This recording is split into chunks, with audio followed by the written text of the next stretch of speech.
ဒီလောဘဟာဒုက္ခဖြစ်ခြင်းရဲ့အကြောင်းတရားဖြစ်တယ်လို့မှန်မှန်ကန်ကန်သိရမယ်လို့ဒီလိုမျိုးဆိုပြမဟုတ်လားဟုတ်တယ်ဒီချစ်ခင်နှစ်သက်မှုကြောင့်ဒုက္ခတွေအများကြီးဖြစ်ရတယ်ဆိုတာကိုဒေသနာတော်တွေထဲမှာဖြစ်ရတဲ့နဲ့ရှင်တွဲပြီးတော့မှတ်တမ်းတင်ထားတာတွေအများကြီးရှိတယ်ဥပမာပေးတဲ့တို့အတိများတဲ့ဝိတာခအကြောင်းမာကြီးရဲ့အကြောင်းအဲ့ဒီဝိတာခအကြောင်းမာကြီးဟာခါတစ်ပါးမှာသူအလုံးမချစ်မြတ်နိုးရတဲ့လိမ္မာရေးချရှိလာတဲ့သူ့ရဲ့မြေးမာတွေကမြေးမာလေးတယောက်ရုတ်တရက်ဆုံးသွားတယ်သူအလွန်ချစ်ရတဲ့လက်လွှဲရတဲ့မြေးမာလေးမို့လို့သူအလွန်တရာမှထိခဲ့ရတယ်ကြေကွဲရတယ်သောတာပန်အကြောင်းမာကြီးဖြစ်ပေမလို့မျက်ရည်ကိုရွှဲရွှဲဆိုးနေအောင်သူငိုရတယ်နောက်တော့ကပရိဒေဝဒုက္ခဒေါမနတဆိုတဲ့ဒီတရားတွေကချစ်ချင်းမကင်းသေးလို့ရှိရင်သောတာပန်အရိယာသူတော်စင်ကိုတောင်းနှိမ့်ဆက်နိုင်သေးတယ်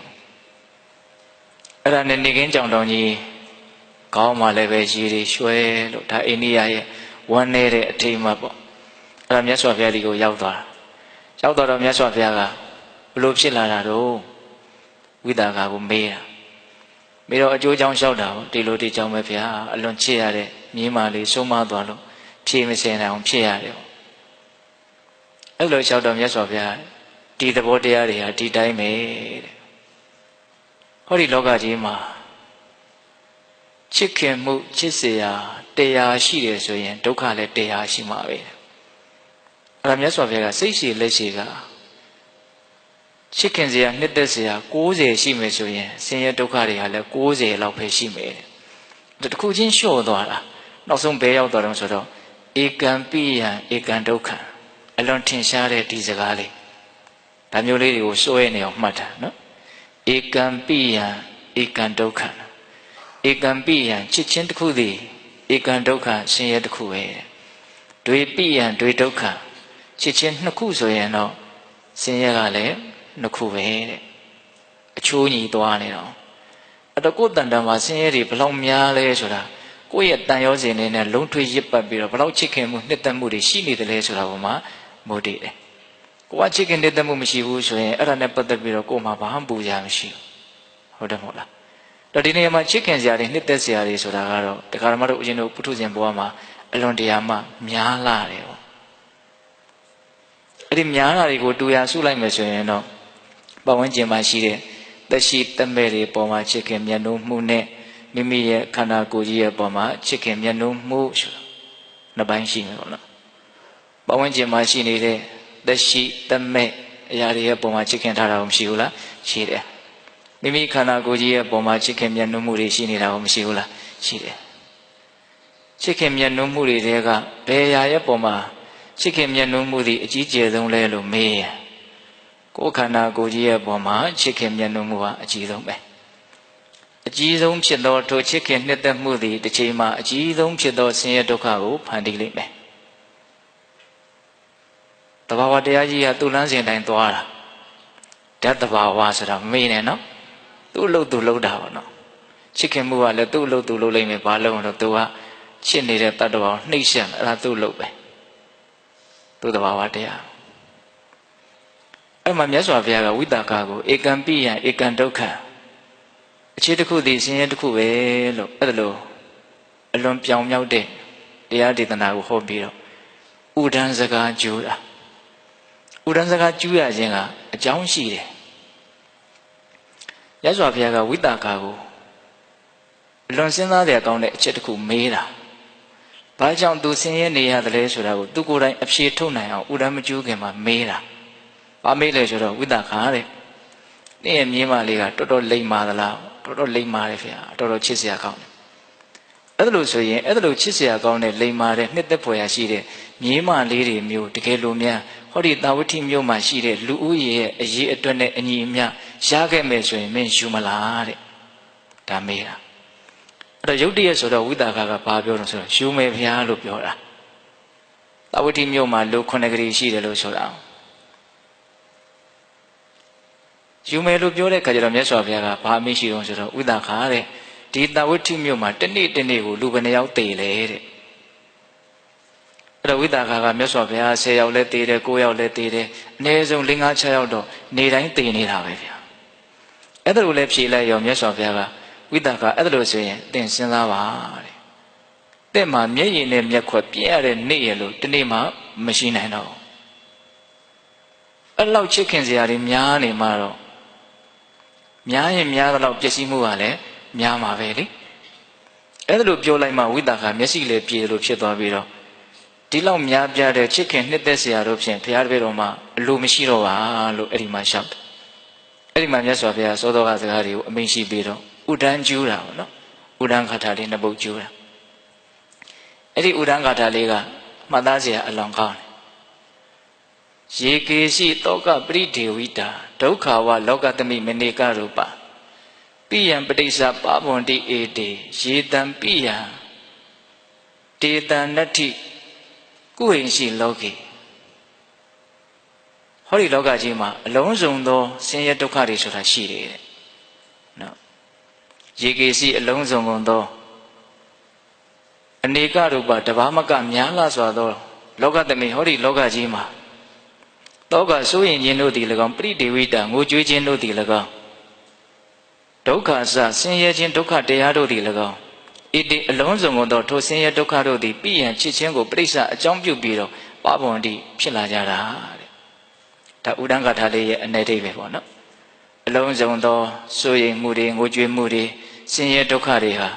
ချစ်ခင်နှစ်သက်ခြင်းကိုအကြောင်းပြုပြီးတော့ဘာလဲတော့ဖြစ်လာကြတာတဲ့ဣတိထိုဆင်းရဲဒုက္ခတရားတို့သည်ပြည့်ရချစ်ခြင်းသဘောတရားသည်အတန်တိမရှိဘူးဆိုလို့ရှိရင်ဣတိထိုဆင်းရဲဒုက္ခတို့သည်နာဘွန်တိမဖြစ်နိုင်ဘူးတဲ့ချစ်ချင်းဆိုတာမရှိဘူးဆိုရင်စောစောကပြောခဲ့တဲ့ဆင်းရဲဒုက္ခတွေဆိုတာမရှိနိုင်ရေကေရှိတောကပိဒေဝိတာဒုက္ခဝလောကသမိမနေကရူပပိယံပဋိစ္စပါဝန္တိဧတေပိယေအတန်တိနာဘွန်တိဧတေဒါပထမဂါထာလေးအလုံးစုံသောဆင်းရဲဒုက္ခတွေဟာချစ်ချင်းကိုဖြစ်တာချစ်ချင်းသာမရှိဘူးဆိုရင်အလုံးစုံသောဆင်းရဲဒုက္ခတွေကဖြစ်เสียအကြောင်းကိုမရှိဘူးတဲ့ဒါပထမဂါထာရဲ့အဓိပ္ပာယ်ဒုတိယဂါထာလေးကလည်းစဉ်းစားတရားကောင်းတယ်တတ္တမဟိတေဒုက္ခိနောဝိတတောကယေတံပိယနတ္ထိကုဟိစီလောကေ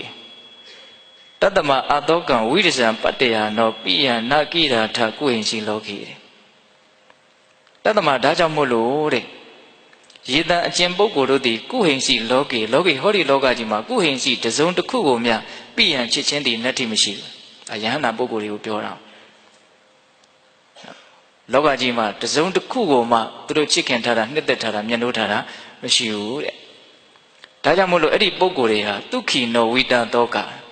ဝိတတောကစိုးရင်ချင်းကင်းပြီးတော့ဒုက္ခိနောသူတို့ဟာအမြဲတမ်းချမ်းချမ်းသာသာနေရတယ်တဲ့ချစ်ချင်းကြောင့်ဒုက္ခရောက်ရတယ်ဆိုတာကိုမြတ်စွာဘုရားကထင်ရှားအောင်တတ်သိပြတဲ့သဘောချစ်ချင်းမရှိကြတဲ့မျက်နှိုးမှုမရှိကြတဲ့ယဟနာအရှင်မြတ်ကြီးတွေမှာစိုးရင်မှုကင်းပြီးတော့အမြဲတမ်းသူတို့ဟာချမ်းသာတယ်တဲ့ဟုတ်လားတတ္တမထို့ကြောင့်အတောကံစိုးရင်ချင်းကင်းခြင်းကိုဝိရဇံကိလေသာမြုပ်ကင်းခြင်းကိုပတ္တရာနောလိုလားတောင့်တတယ်ဆိုလို့ရှိရင်လောကေဟောဒီလောကကြီးမှာကိုယ်ဟင်စီတစုံတစ်ခုကိုများပြည့်ရန်ချစ်ခြင်းကိုနာဂိရာထမပြုကြကုန်ရတဲ့ရိုးရိုးလေးပါပဲနော်တောကကင်းပြီးတော့နေလိုတယ်နော်စိတ်ထဲမှာအညစ်အကြေးကင်းပြီးတော့နေလိုတယ်အတောကဝိရဇံပတ္တရာနောအဆိုရင်မှုကင်းလိုတယ်စိတ်မှာအငြိအကျေးကင်းလို့တယ်ဆိုလို့ရှိရင်လောကကြီးမှာကိုယ်ဟင်ရှိတစုံတစ်ခုကိုများပြည့်ရန်ချစ်ချင်းကိုနာကိရာထမပြုကြကုန်ရအဲ့ဒီဥဒန်းစကားလေးအဲ့ဒါဝိသခာရဲ့နော်အဖြစ်အပျက်ကိုအကြောင်းပြုပြီးတော့မြတ်စွာဘုရားကျူးရင်တော်မူခဲ့တာအဲ့ဒါဘိဓဘောင်းသူတော်ကောင်းတို့မိမိခန္ဓာကိုယ်ကြီးအပါဝင်သက်ရှိတဲ့မဲ့အရာတွေရဲ့ပုံမှာချစ်ခင်မှုနှစ်သက်မှုမျက်နှိုးမှုဆိုတာရှိနေသေးသမျှတရားဓမ္မတို့အရင်တို့ဟာဆင်းရဲဒုက္ခကိုရှင်ဆိုင်ကြရအောင်ပါဟုတ်လားတော့ကိုပဲမေးခွန်းထုတ်ဖို့ရှိတာပေါ့နော်ဆင်းရဲခြင်းသလားမဆင်းရဲခြင်းဘူးလားဆိုရင်တော့မဆင်းရဲခြင်းဘူးလို့ပဲဖြေကြပါဒါနဲ့အကြောင်းတရားကိုပယ်ဖို့ဆိုတော့ဝင်လေးသွားတာဒါကလည်းပဲဘာကြောင့်အဲ့ဒီချစ်ခင်မှုတွေကဖြစ်နေရတာတော့အဲ့ဒီချစ်ခင်မှုတွေကိုလျော်နေသွားအောင်ပပျောက်သွားအောင်ဘလို့ကြိုးစားရမှာတော့ဆိုတာတွေကိုသိမြင်နားလည်ပြီးတဲ့နောက်မှာကိုယ့်ရဲ့ကြိုးစားအားထုတ်နိုင်မှုအနေများပေါ်မှာမူတည်ပြီးတော့နောက်အကြောင်းတရားအနေများကလည်းဖြစ်လာတယ်အကြောင်းတရားအနေများပေါ်မှာမူတည်ပြီးတော့ဆင်းရဲဒုက္ခဆိုတဲ့အကျိုးတရားအနေများကလည်းဖြစ်လာမှာပေါ့အဲ့တော့ဦးဇင်းတို့ဒီနေရာမှာအဓိကပြောချင်တာက ဒီသုတ်တံမဟုတ်သေးပါဘူးဒါကနည်းနည်းလေးဏ္ဍန်ခင်းကြည့်အောင်ပိယဇာတိကသုတ်တံဆိုတော့မြတ်စွာဘုရားလက်ထက်ကအဖြစ်အပျက်လေးတစ်ခုမှတ်တမ်းတင်ထားတာရှိတယ်ပိယဇာတိကချစ်ချင်းလင်အကြောင်းရှိတယ်နော်အခါတစ်ပါးမှာတကြွတယောက်အလွန်ချစ်ရတဲ့သူ့ရဲ့သားလေးတယောက်ဆုံးသွားလို့ဆိုပြီးတော့နော်ငိုကြွေးမြည်တမ်းပြီးတော့ချစ်ဦးတရားလျှောက်သွားရင်းနဲ့ရောက်မိရောက်လာတာမြတ်စွာဘုရားတည်းရောက်လာတာသူ့ရဲ့နောက်ပိုင်းအခြေအနေတွေကိုကြည့်ပြီးတော့မြတ်စွာဘုရားဘုံမှာယုံကြည်မှုတတ္တတရားရှိလို့ရောက်လာတာတော့ဟုတ်ဟာမတူရောက်မိရောက်လာတယ်လို့ပဲဦးဇင်းကထင်တယ်ရောက်တဲ့အခါကျတော့မြတ်စွာဘုရားကသူ့ကိုကရုဏာပြဋ္ဌာန်းတဲ့အတန်နဲ့မေးတာ။ဘာဖြစ်လာတာတော့ပေါ့။ဒီတော့သူကလည်းအကျိုးကြောင့်လျှောက်တယ်သူ့ရဲ့တူရီတော်သားလေးချစ်ရတဲ့အတွက်ကြောင့်တည်ဆုံးသွားတဲ့အဲ့ဒီတူရီတော်သားလေးအတွက်သူဟာအလွန်တရာမှစိုးရိမ်ပူလောင်မှုဖြစ်နေတဲ့အကြောင်းသူလျှောက်တော့မြတ်စွာဘုရားကတော့ပုံမှန်ပဲတကားတဲ့ဒီအနေအထားဒီအဖြစ်အပျက်တွေဟာဒီတိုင်းပဲချစ်ခင်တဲ့မျက်နှာမှုရှိရင်တော့ဆင်းရဲဒုက္ခရောက်ရလိမ့်မယ်ဆိုတာဒါထုံးစံပဲလို့ပြောလိုက်တာအဲ့ဒီမှာမြတ်စွာဘုရားကစကားတစ်ခွန်းအမိန့်ရှိတာပိယဇာတိကတောကပရိဒေဝဒုက္ခဒေါမနတုပါယတာပိယပဗန္တိနော်နိဒာနမှာဦးဇင်းစရွတ်လိုက်တယ်နော်တောကပရိဒေဝဒုက္ခဒေါမနတဥပါယတာဆိုတဲ့ဒီတရားစုံ၅မျိုးသည်ချစ်ချင်းလျင်အကြောင်းရှိတယ်ချစ်ချင်းလျင်အစရှိတယ်အဲ့လိုပြောတဲ့အခါကျတော့အဲ့ဒီတကားကမြတ်စွာဘုရားကိုဘာလျှောက်တယ်ထင်လဲမြတ်စွာဘုရားတဲ့ချစ်ချင်းကြောင့်စိုးရင်ရတဲ့ဒုက္ခရောက်ရတယ်ဆိုတာမဖြစ်နိုင်ဘူးတဲ့တကယ်ဆိုလို့ရှိရင်ချစ်ချင်းကြောင့်တာယာမှုကြည်နူးမှုချမ်းသာမှုသာလျှင်ဖြစ်ရတာပါတဲ့လက်မခံနိုင်ဘူးနော်မြတ်စွာဘုရားရှေ့တယ်မြတ်စွာဘုရားရှေ့မောက်တယ်တော့ဒီစကားကိုကြားနေတာသူ့မှာလည်းလက်တွေ့ကြီးဖြစ်နေတာအဲ့ဒါကိုပဲသူလက်မခံနိုင်သူဘယ်လိုစဉ်းစားတာတော့အခုဖြစ်တဲ့ဒုက္ခကချစ်ချင်းကြောင့်ဖြစ်တာမဟုတ်ဘူးပျက်စီးသွားလို့ဖြစ်တာလို့ तू ကအဲ့လိုစဉ်းစားတာအလွန်ပိန်းတဲ့အမြင်ပေါ့နော်ပျက်စီးလို့သာလဲ तू ဆင်းရဲရတာတကယ်လို့မပျက်စီးရင်ဆင်းရဲမှာမဟုတ်ဘူးလို့ तू ကမြင်တာပျက်စီးမှုဆိုတာ तू ဘယ်လောက်ကြာအောင်မပျက်စီးအောင်ထိန်းနိုင်မှာလဲမထိန်းနိုင်ပါဘူးတစ်ချိန်ကျတော့ပျက်စီးမှာဟုတ်တယ်မဟုတ်လားအဲ့တော့ तू ကအဲ့ဒီအမြင်မှမရတဲ့အခါကျတော့မြတ်စွာဘုရားရဲ့စကားကို तू လက်မခံနိုင်လက်မခံတော့အဲ့လိုပဲရှောက်ပြီးတော့အဲ့ဒါမြတ်စွာဘုရားနာထသွားတာဒါတော့မလက်မကမ်းမှာဘာရှိလဲဆိုတော့ကျွေးအံကစားနေကြတယ်ကစားသမားတွေရှိတယ်အဲ့ဒီနာရောက်သွားပြီးတော့သူဘာပြောတော့ဆိုတော့ရဟန်းဂေါတမနဲ့သူနဲ့ဒီလိုဒီအကြောင်းပြောခဲ့ရတယ်ဆိုတော့သူကပြောတာချစ်ချင်းကြောင့်ဆင်းရဲရတယ်ချစ်ချင်းကြောင့်ဒုက္ခရောက်ရတဲ့ကွာအဲ့ဒါကိုငါလက်မခံ